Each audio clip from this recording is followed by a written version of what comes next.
What happens when two empires that hate each other agree on one thing? Not territory, not trade, silence. In September 1881, Dr. Yevgeny Sokolov stood before Tsar Alexander III in the Winter Palace.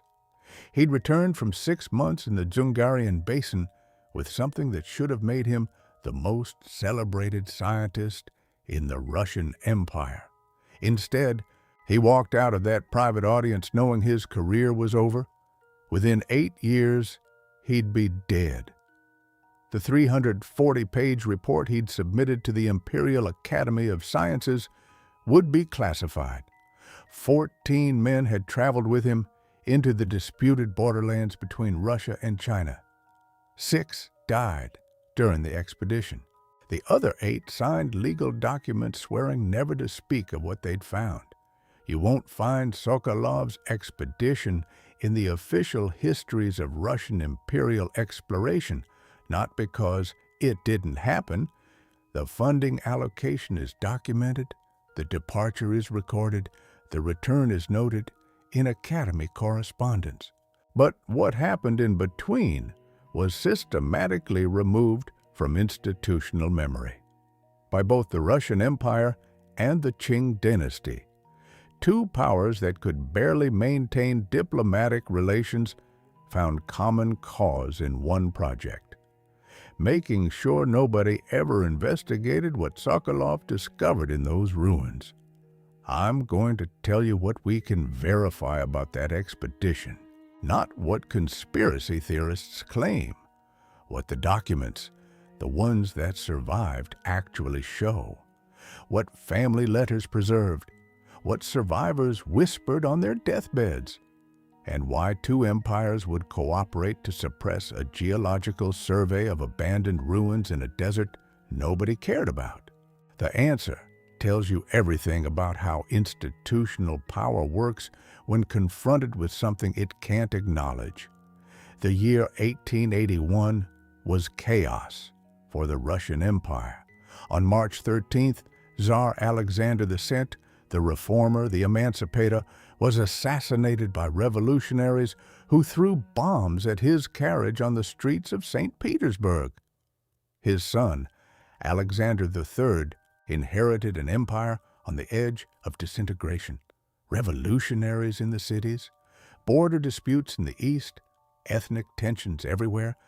The new Tsar's response was to consolidate, to suppress, to control every narrative that might threaten imperial stability. Dr. Yevgeny Sokolov wasn't thinking about any of that when he submitted his expedition proposal in February 1881. He was 43 years old, a professor of geology at Moscow University, known for meticulous survey work in the Ural Mountains. His publications on mineral deposits and geological formations had earned him recognition from the Imperial Academy of Sciences. He was what you call a safe bet, a careful empiricist who documented what he observed and drew conservative conclusions, not prone to speculation, not politically problematic, the kind of scientist institutions trust.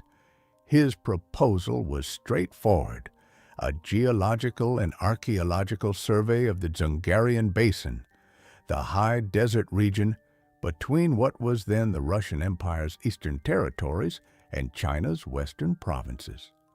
This was disputed territory. Technically, the borders had been redrawn repeatedly throughout the 19th century, but by 1881, Russia and China had established working agreements about who controlled what.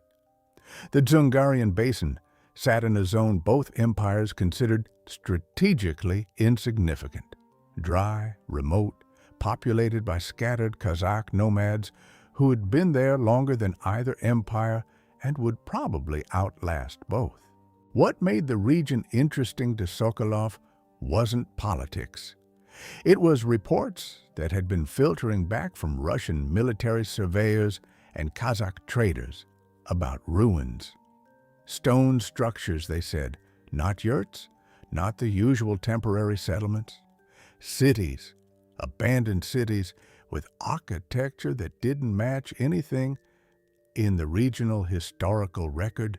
The Russian authorities had filed these reports without much interest. Ruins were everywhere in Central Asia, remnants of Silk Road kingdoms, Mongol garrisons, trading posts abandoned when routes shifted. Nothing unusual, nothing worth investigating.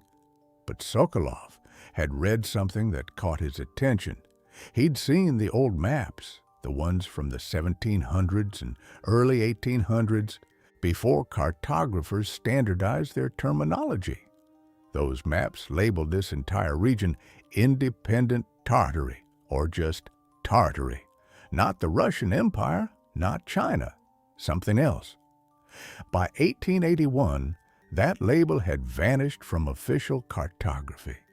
The territories that had been marked as Tartary were now neatly divided between Russia and China, as if they'd always belonged to one empire or the other. Sokolov wanted to know what had actually been there before the empires absorbed it. The Imperial Academy approved his proposal in March 1881, just 2 weeks after the Tsar's assassination. In retrospect, that timing matters. The Academy was in disarray. Like every other Russian institution, bureaucratic oversight was inconsistent. Funding approvals that might normally have taken months were processed in days. Sokolov received 15 ozher rubles, a substantial sum, and authorization to assemble a team.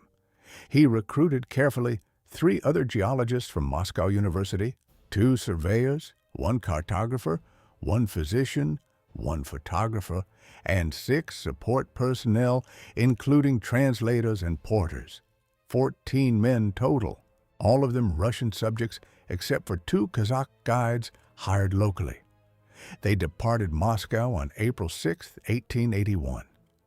The journey east took 6 weeks, by train to Omsk, then by wagon and horse through increasingly remote territory. By late May, they'd reached the Dzungarian basin. The expedition diary, fragments of which survived in Sokolov's personal correspondence, describes the landscape. High desert plateau, elevation approximately 600 meters, dominated by rocky outcroppings and sparse vegetation. Temperatures extreme, freezing at night, 35 degrees Celsius by midday. Water sources scarce. Local Kazakh populations warned us against traveling to certain areas, claiming the old stone cities were forbidden by custom. When pressed, they would not explain why. The published summary, the 67-page document that's all that officially remains, describes the next 3 months in bland technical language.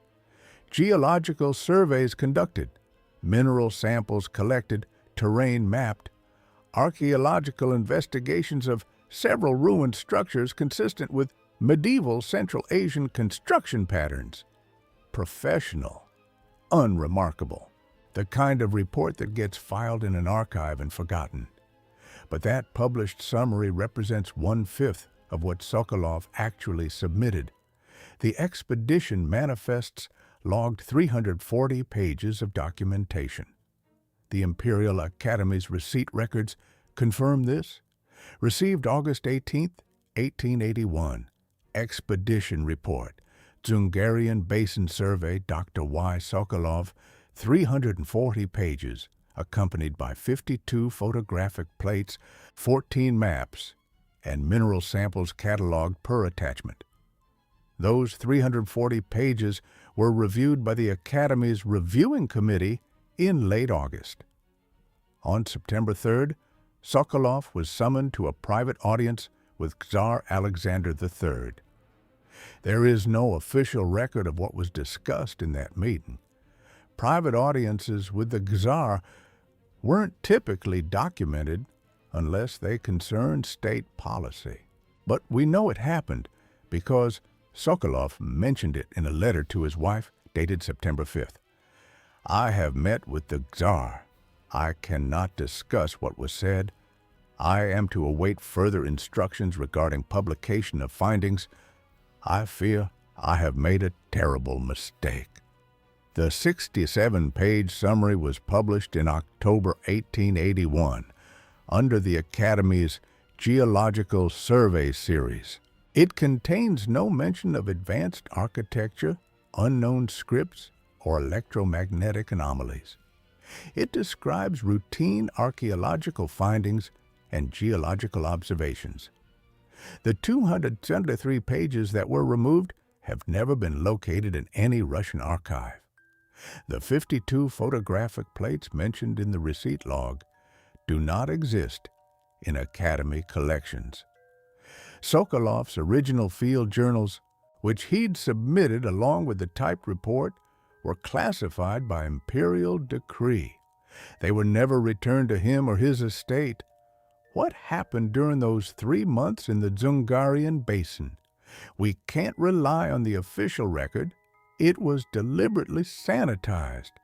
But we have other sources, fragmented sources, sources that only came to light decades after everyone involved was dead. In the 1970s, a researcher named Dmitry Volkov was investigating Russian imperial scientific expeditions for a doctoral thesis. He was working in the restricted sections of the Moscow State Archives, documents that had been classified during the imperial period and remained so under Soviet control. He found a manifest from the 1881 Sokolov expedition. It listed not just the 340 pages of the report, but also the contents, 17 separate sections, each with a descriptive title. Section 1, Geological Formation and Terrain Analysis. Section 2, Mineral Composition and Resource Assessment. Routine material, published in the summary. Section 7 was titled Archaeological Discovery, Primary Urban Site. Section 9, Architectural Analysis and Comparative Typology. Section 2, Inscriptional Evidence and Linguistic Classification. Section 15, Electromagnetic Anomalies and Instrumental Failures.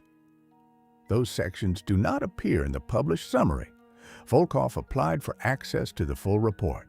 His request was denied. When he persisted, citing academic research privileges, he was told the document had been lost during the revolutionary period. But the manifest he'd found was dated 1881 and stamped with classification markings from 1882.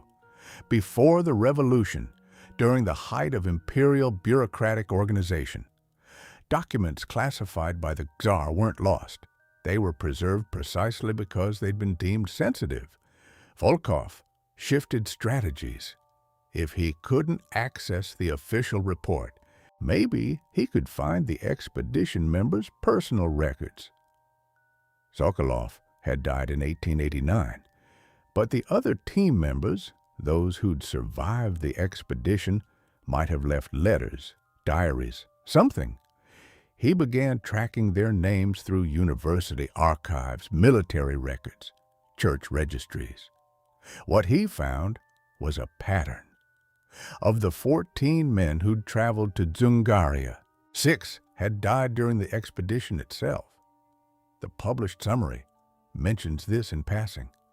The expedition suffered tragic losses due to typhoid fever, which claimed 6 team members between June and August 1881. But there are no individual death records, no burial sites documented, no letters sent to families explaining the circumstances. Just a collective notation. 6 dead, caused typhoid. Typhoid outbreaks in Central Asia were common in the 19th century, but they leave evidence. Medical records, physician notes about symptoms, progression, attempts at treatment. Dr. Pyotr Kushnir was the expedition physician. His responsibility was to document all medical incidents. His private journal, discovered by his great-granddaughter in 2003, contains no mention of typhoid.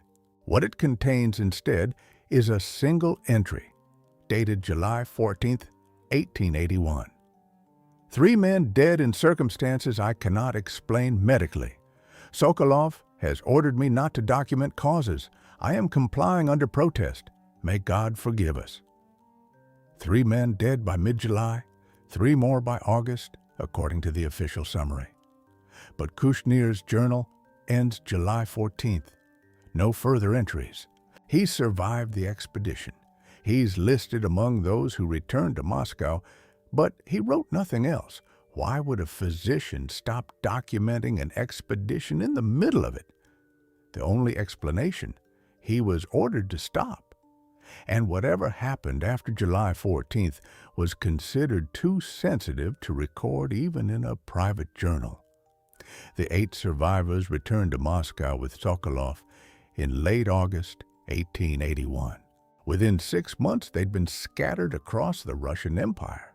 Not reassigned, scattered.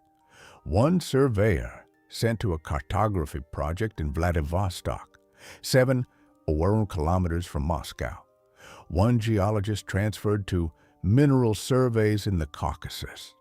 The photographer assigned to a military documentation project in St. Petersburg. None of them were dismissed or demoted. They were separated, deliberately placed in positions where they'd never encounter each other again. In 1992, after the collapse of the Soviet Union, researchers gained access to previously sealed imperial archives. They found a legal document dated September 15, 1881. It was a non-disclosure agreement signed by all 8 expedition survivors. The language was explicit. The undersigned parties acknowledged receipt of compensation in the amount of 5 rubles each, and in exchange agreed to refrain from public or private discussion of observations made during the Dzungarian Basin expedition of 1881, excluding content approved for publication by the Imperial Academy of Sciences. Violation of this agreement subjects signatories to criminal prosecution under Article 128 of the Imperial Criminal Code, disclosure of state secrets. 5,000 rubles was a fortune in 1881, roughly equivalent to 10 years' salary for a university professor. These men weren't being punished, they were being bought. And the fact that they were being paid suggested they had information worth suppressing.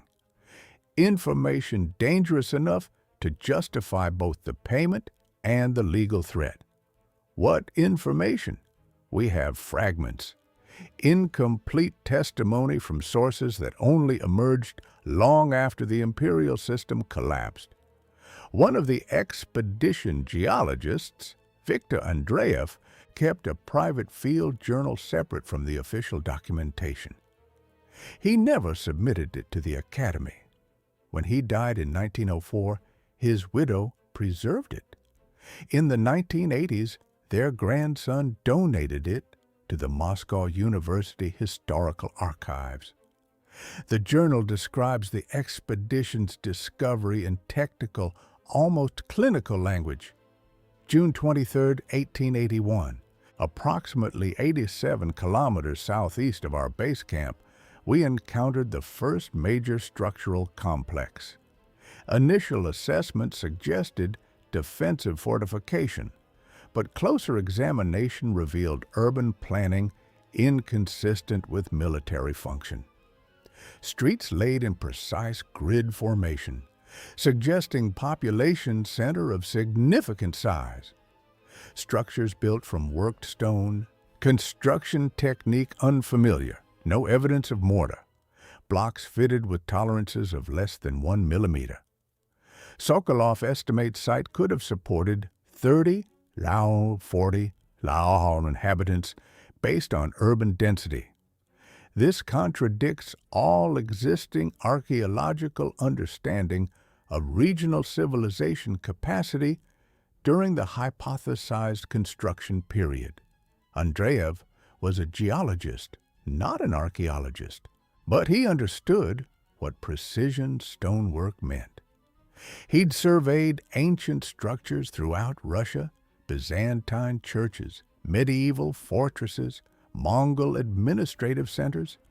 He knew what medieval construction looked like, and he was documenting something different, something that shouldn't have existed in the Dzungarian basin according to the established historical timeline of Central Asian civilization. His journal continues. June 29, 1881. Discovered entrance to subterranean chamber system. Ventilation shafts suggest engineering knowledge of air circulation principles. Water channels indicate understanding of hydraulic flow and possibly aqueduct technology. Acoustic properties of certain chambers suggest intentional design. Whispered conversation in one corner, audible clearly in opposite corner, but not in intermediate space. Sokolov insists we document everything before forming conclusions.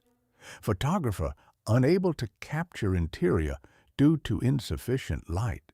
Plates damaged during attempt. Thought the photographer he's referring to was Alexei Morozov.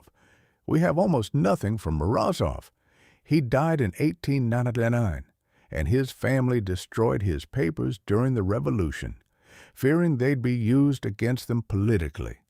But one letter survived, written to his brother in December 1881. I have seen things I cannot explain. I was trained to document reality through the camera's objective lens. But how do you photograph something that defies the lens? Our equipment failed in certain structures. Not broken, failed.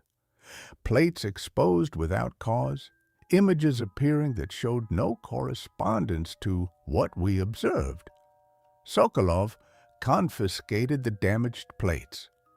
They were never returned. I signed papers, agreeing never to discuss the expedition's findings. I receive compensation that allows me to retire comfortably.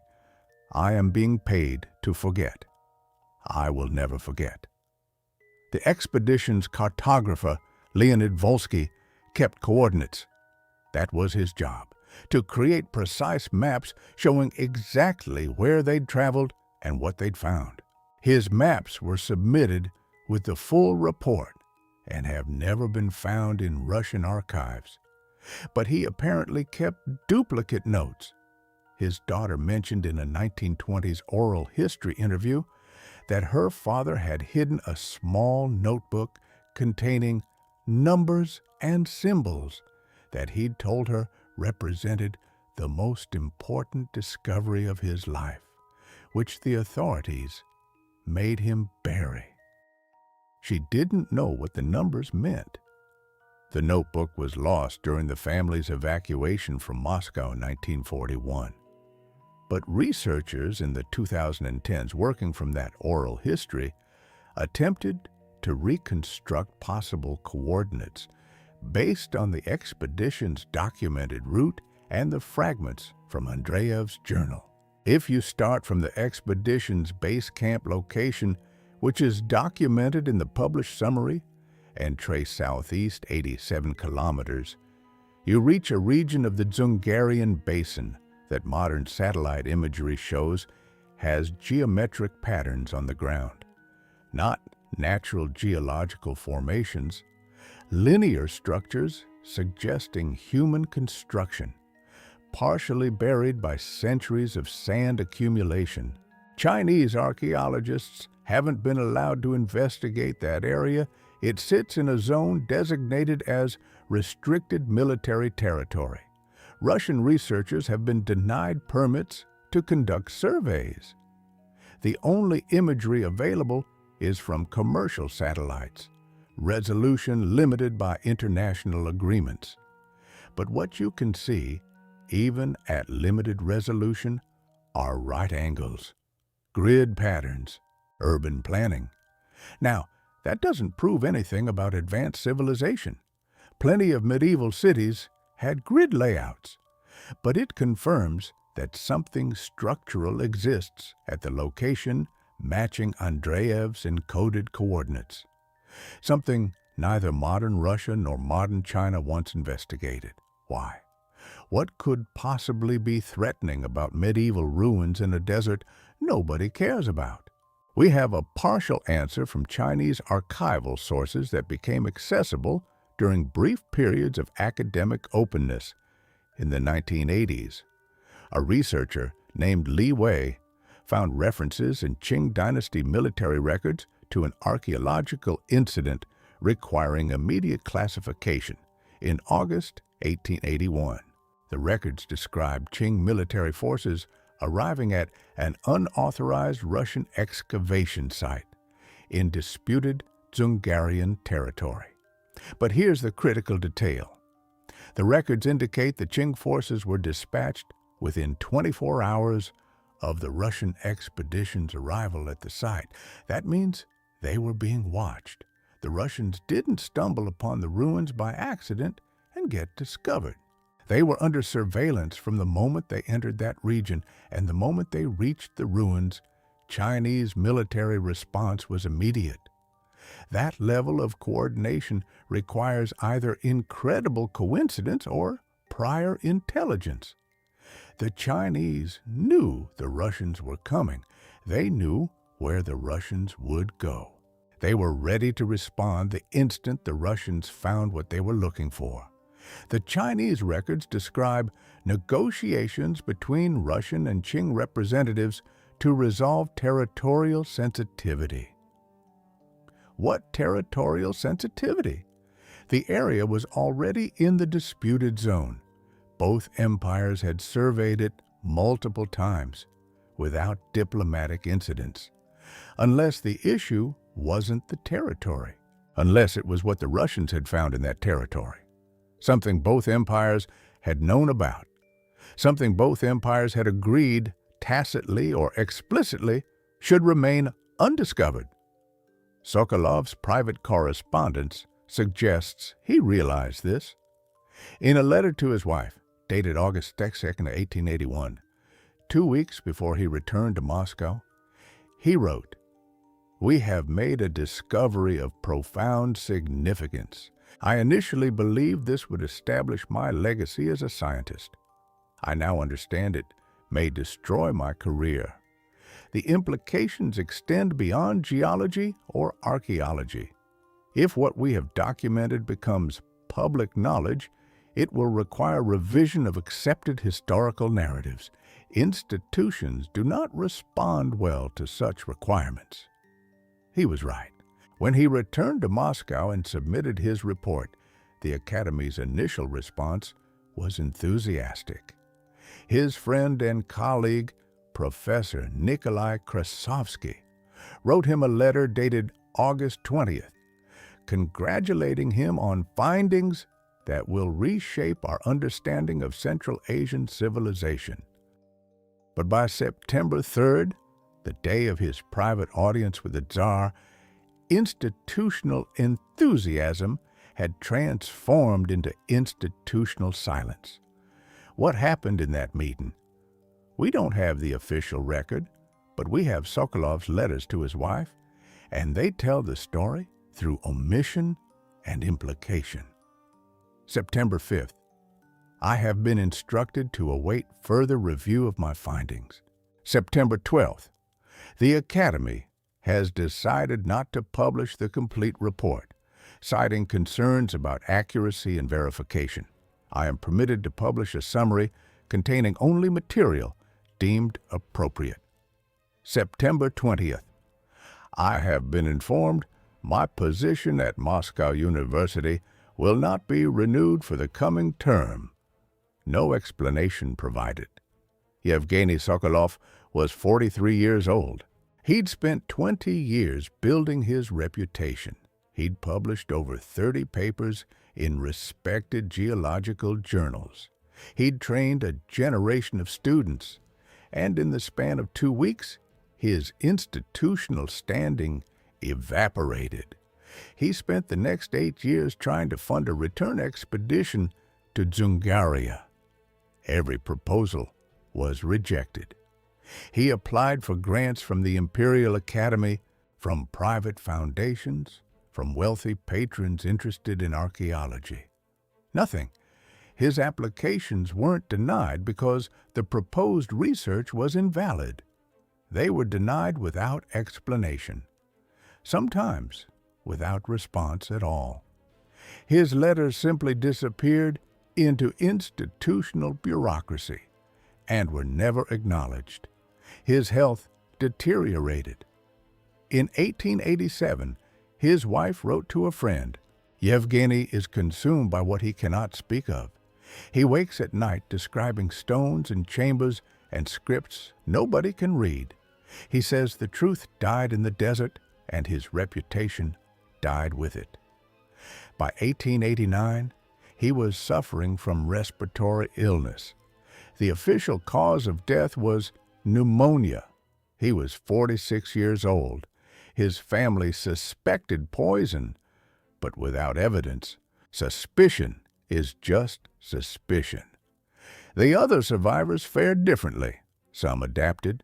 They took their payments, accepted their reassignments, and built new careers in distant corners of the empire. Some spoke privately years later.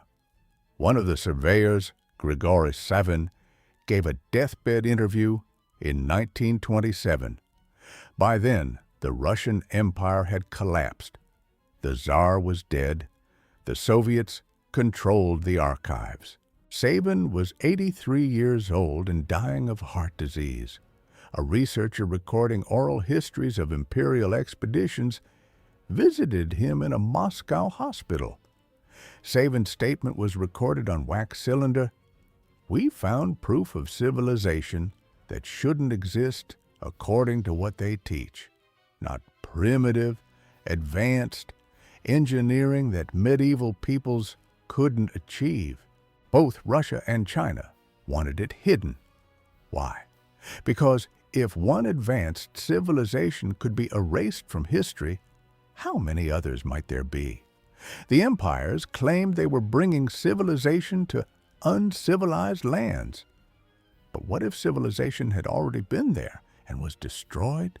What does that say about who the civilized ones really are? That recording was confiscated by Soviet authorities in 1930. The researcher who'd made it, Mikhail Orlov, was arrested in the purges of 1937 and executed. The wax cylinder was discovered in KGB archives in 1991. By then, everyone who'd been on the Dzungarian expedition was dead. The last survivor, one of the Kazakh guides, died in 1934. Nobody remained who'd actually seen what Sokolov had documented, but their fragmented testimony, preserved by families who knew something important had been suppressed, slowly accumulated.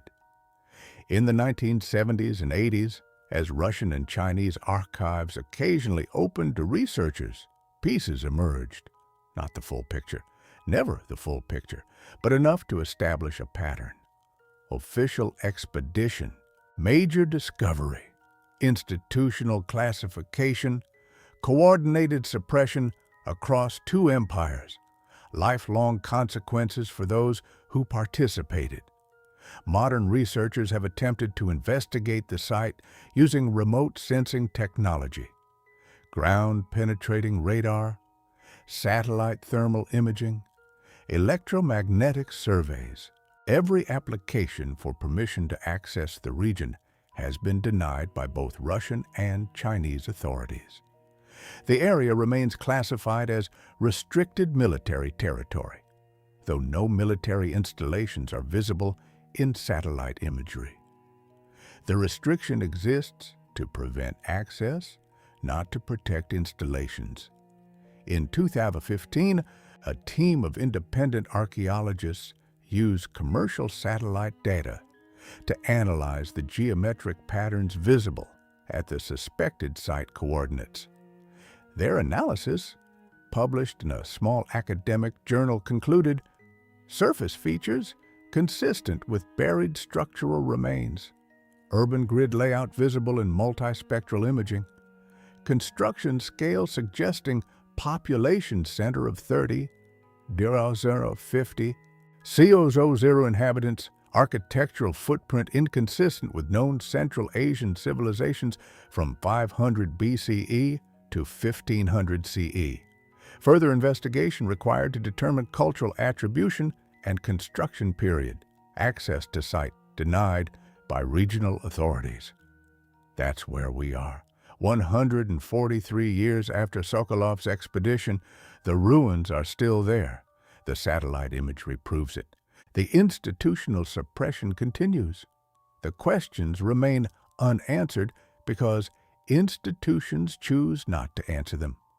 Let me be clear about what we can verify and what remains speculation.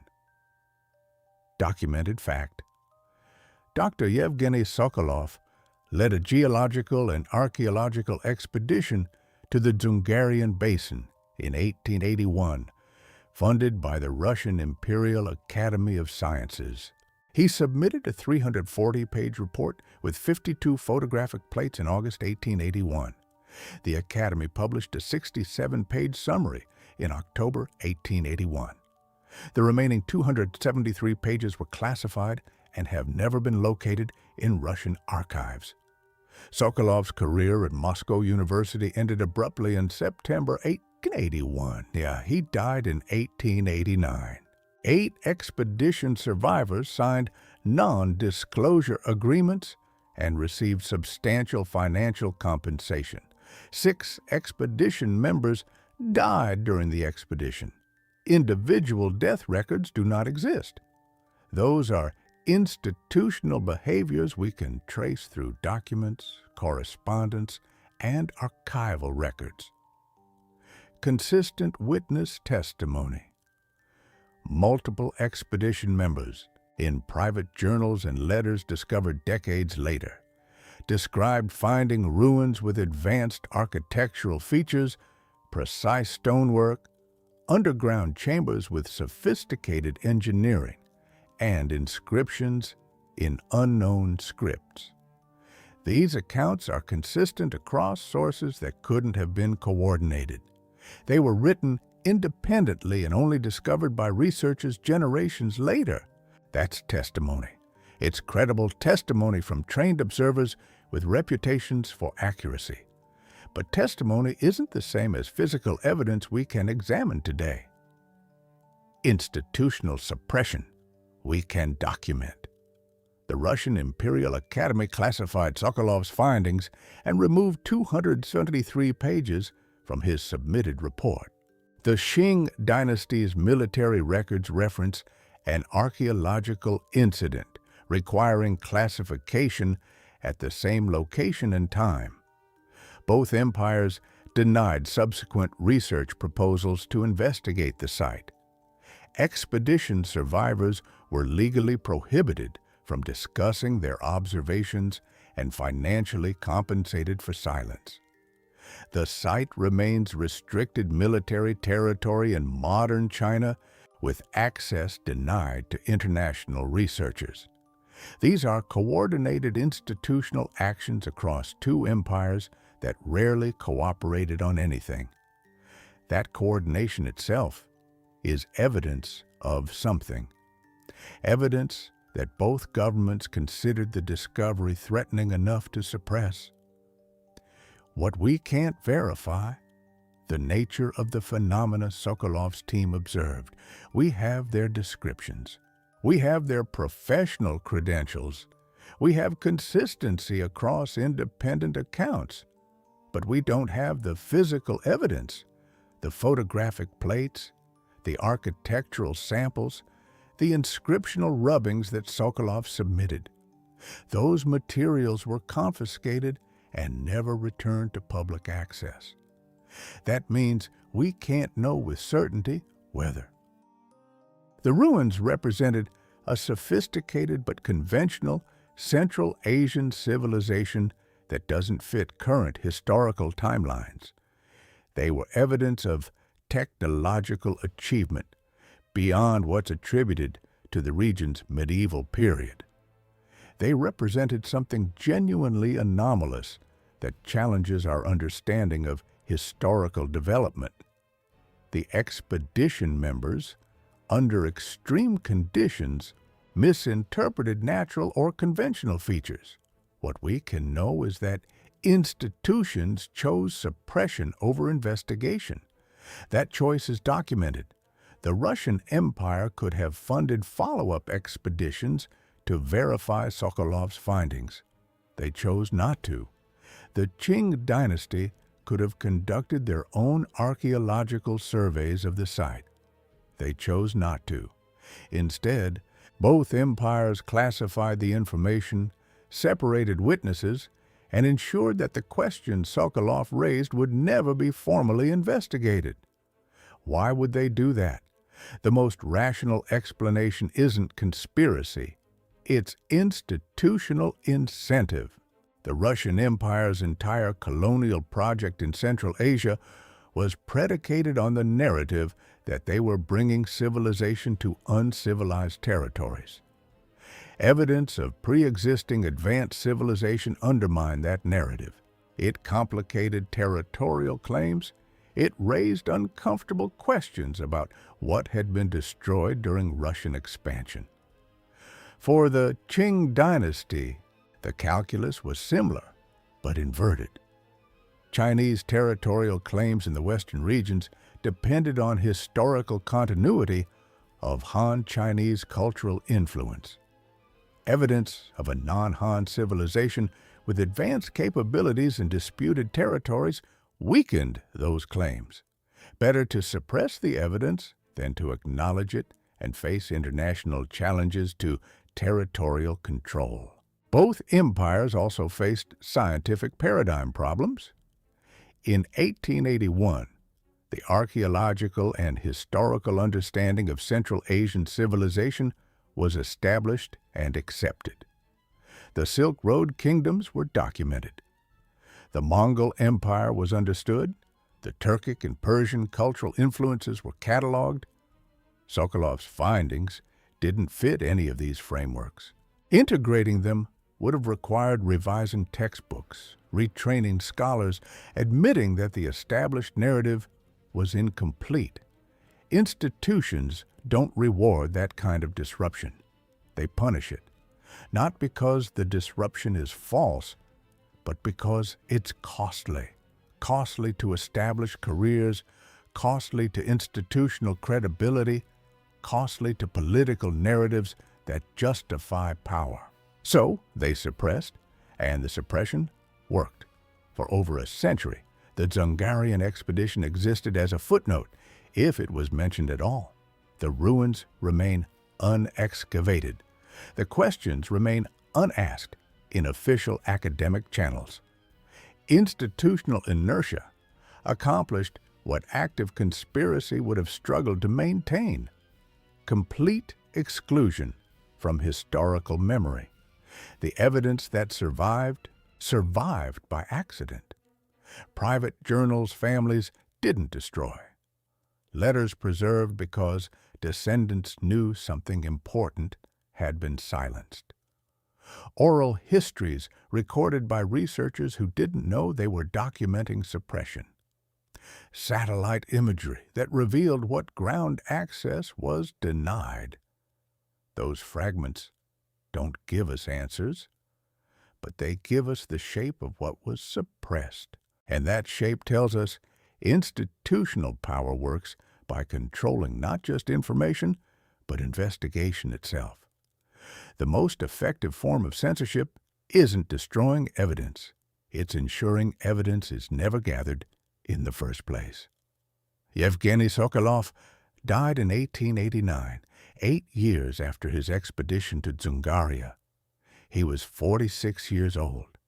In those final years, he'd gone from celebrated professor to institutional pariah. His colleagues avoided him. His funding requests disappeared into bureaucratic voids. His attempts to publish independent accounts of his findings were rejected by every journal, not because his methodology was questioned, because his conclusions were inconvenient. His widow preserved his papers, Not the confiscated field journals, those were never returned, but his private correspondence, his rejected grant proposals, his unpublished manuscripts. She kept them in boxes in their Moscow apartment through the chaos of the revolution, through the transition to Soviet control, through World War II. In 1954, she died. Her daughter inherited the boxes.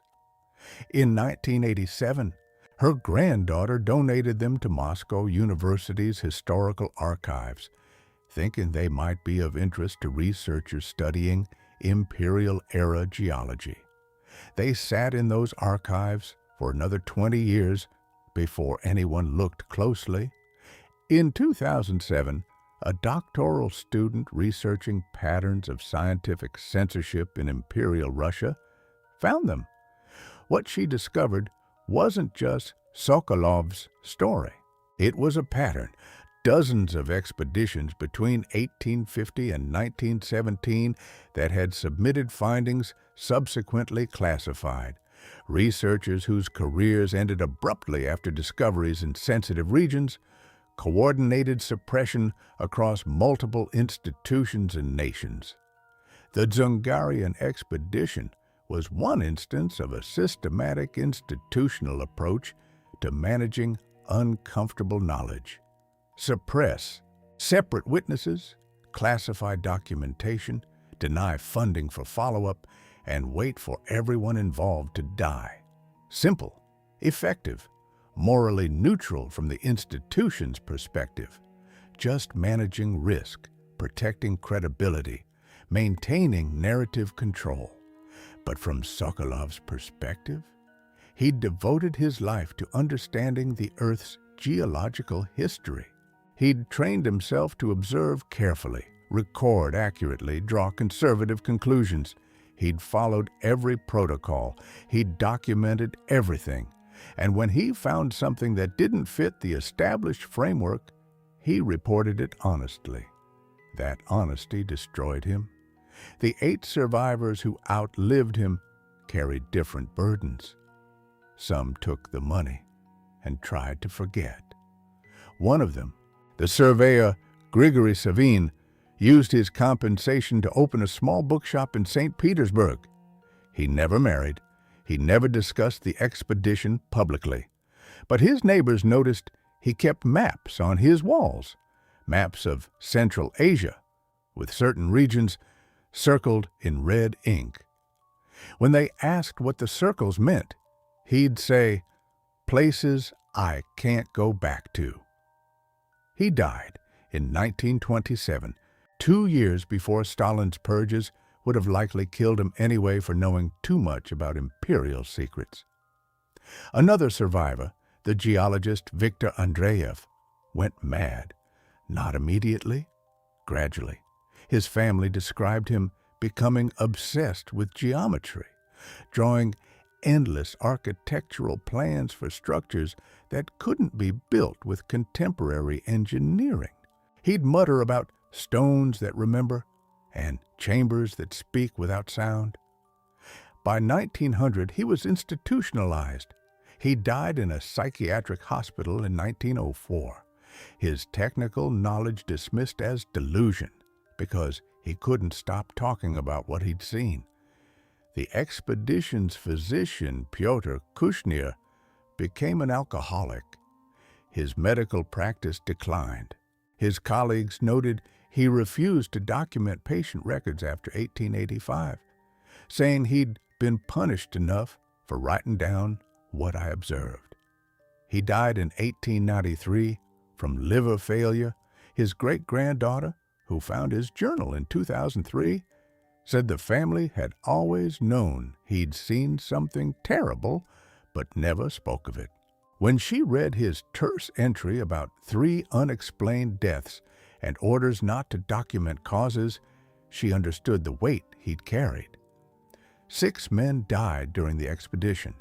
We have their names from the personnel manifest: Dmitry Volkov, surveyor; Alexei Petrov, geologist; Ivan Morozov, photographer's assistant; Sergei Romanov, translator; Mikhail Orlov, porter; Konstantin Ivanov, technical assistant. We have no death dates, no causes of death beyond the collective typhoid notation, no burial locations, no letters to their families explaining what happened. In 2011, a researcher tried to trace their families. Of the 6, she found descendants for 4. None of the families had received detailed information about how their ancestors died. All had received standard condolence letters from the Imperial Academy, expressing regret for losses sustained during scientific service to the Empire. 3 families mentioned receiving financial compensation, smaller than the survivors' payments, but substantial enough to support widows and children. Compensation for silence extends to the dead. What happened to them? We can speculate based on Dr. Kushnir's journal entry. 3 deaths by mid-July that he couldn't explain medically and was ordered not to document. 3 more by August. Were they killed by phenomena they encountered at the ruins? Were they victims of deliberate actions to reduce the number of witnesses? Were they casualties of the expedition's interactions with Chinese military forces? We don't know. The suppression was thorough enough that we never will know. Their deaths, like the ruins they discovered, remain classified by institutional decision. Not by destroying records, by never creating them in the first place. The ruins themselves persist. Modern satellite imagery confirms structural remains at coordinates matching Sokolov's encoded references. Ground-penetrating radar analysis, conducted remotely without physical access, suggests underground chambers consistent with expedition accounts. Thermal imaging shows heat signature anomalies indicating caverns or architectural spaces below the surface. Electromagnetic surveys detect localized field variations matching descriptions in Andreev's journal of instruments failing in patterns. All of this is documented in peer-reviewed remote sensing publications.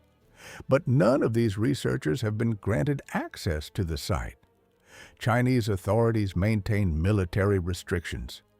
Russian diplomatic channels have been unresponsive to requests for joint archaeological cooperation. The site sits in a bureaucratic no-man's land where neither country will investigate and neither will permit others to investigate. Why? In 1881, the answer was geopolitical and narrative control. What's the answer in 2024? The empires that suppressed Sokolov's findings no longer exist. The Czar is gone. The Qing dynasty is gone. But the institutional inertia remains. Archives stay classified because they've always been classified. Restrictions persist because changing them requires bureaucratic effort and political risk. Nobody's career advances by advocating for access to Dzungarian ruins. Nobody gains institutional power by challenging century-old suppression protocols.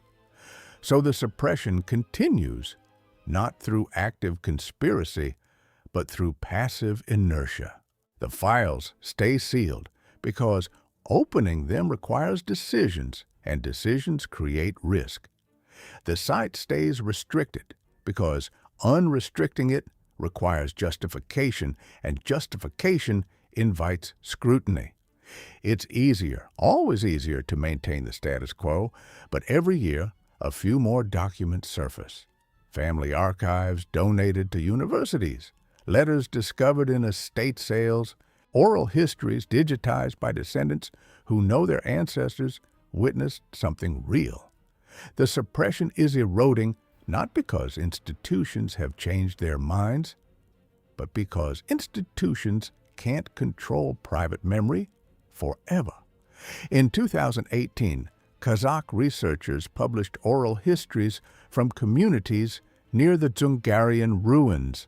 These weren't expedition accounts. These were indigenous traditions passed through generations. The stories describe forbidden stone cities that predate Russian or Chinese presence in the region, places where the earth speaks and compasses lie. The elders maintain that their ancestors were told never to enter those places, not because they were sacred, but because empires fight over them and we die in between. Those traditions existed before Sokolov's expedition. They'll exist after modern institutions collapse. They represent knowledge that persists outside institutional control, knowledge that institutions can suppress in official channels but can't erase from cultural memory. That persistence matters because the question Sokolov raised in 1881 isn't really about ruins in a desert. It's about who controls knowledge, who decides what gets investigated and what gets suppressed, who determines which questions are worth asking and which are too dangerous to pursue. Institutions made those determinations for Sokolov. They destroyed his career for documenting what he observed. They paid survivors to forget. They classified evidence to ensure it would never be examined. They denied access to ensure it could never be verified or disproven. And they got away with it. Sokolov died discredited. His findings remain locked in archives. The ruins remain unexcavated.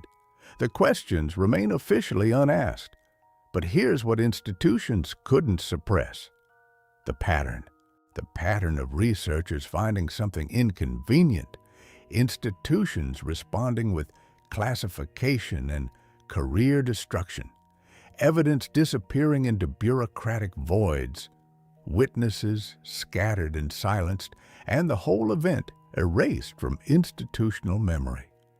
Once you recognize that pattern, you see it everywhere, not just in Sokolov's case, in dozens of cases across disciplines and nations. Scientific observations that challenge paradigms getting suppressed not because they're false, but because they're disruptive. Archaeological discoveries that complicate territorial claims being classified not because they're invalid, but because they're politically costly. Phenomena that don't fit existing frameworks being dismissed, not because they've been disproven, but because investigating them is institutionally risky.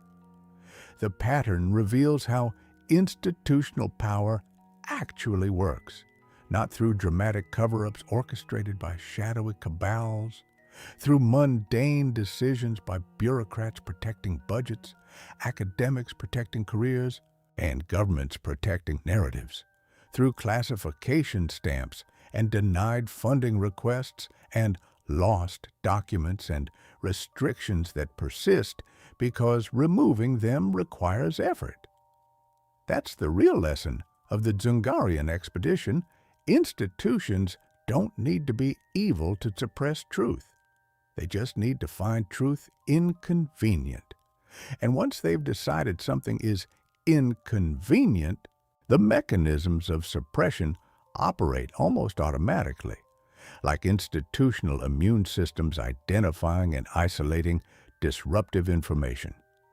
Sokolov documented something in those ruins, something architecturally sophisticated, something that challenged the historical narrative of Central Asian civilization, something significant enough that two empires that could barely maintain diplomatic relations, found common cause in suppressing it. We'll probably never know exactly what he found. The evidence was confiscated. The witnesses are dead. The site remains restricted. But we know enough to understand that institutional power operates by controlling not just information, but investigation. by making sure certain questions are never officially asked, by ensuring that evidence which might disrupt comfortable narratives is never gathered, or if gathered, never examined. That's what happened to Yevgeny Sokolov. He asked questions institutions didn't want asked. He gathered evidence institutions didn't want examined. He documented observations institutions couldn't acknowledge. So they made him disappear. Not physically, bureaucratically. They erased him from institutional memory while he was still alive. And they'd do it again tomorrow if someone else found those ruins and tried to publish what Sokolov published in 1881. Before you go, I want to hear from you. Have you ever encountered a historical event that seemed to have gaps in the official record? Something where the public narrative didn't match what witnesses described? Something institutions seemed invested in not investigating? Drop it in the comments. Let's build a map of where institutional memory has holes. If you're new here, welcome. We tell stories about suppressed history, not conspiracy theories. Institutional behaviors, the documented patterns of how power manages uncomfortable knowledge. Subscribe if you want more. We've got dozens of cases like Sokolov's. Researchers who found inconvenient truths, institutions that suppressed rather than investigated, evidence that disappeared into archives and never emerged. Stay curious. Question official narratives. And remember, the most powerful form of censorship isn't burning books. It's making sure books are never written in the first place. It's making sure evidence is never gathered. It's making sure questions are never officially asked. Sokolov asked. It destroyed him. But his question survived, and that survival, fragmented and suppressed as it is, tells you everything you need to know about how institutional power really works.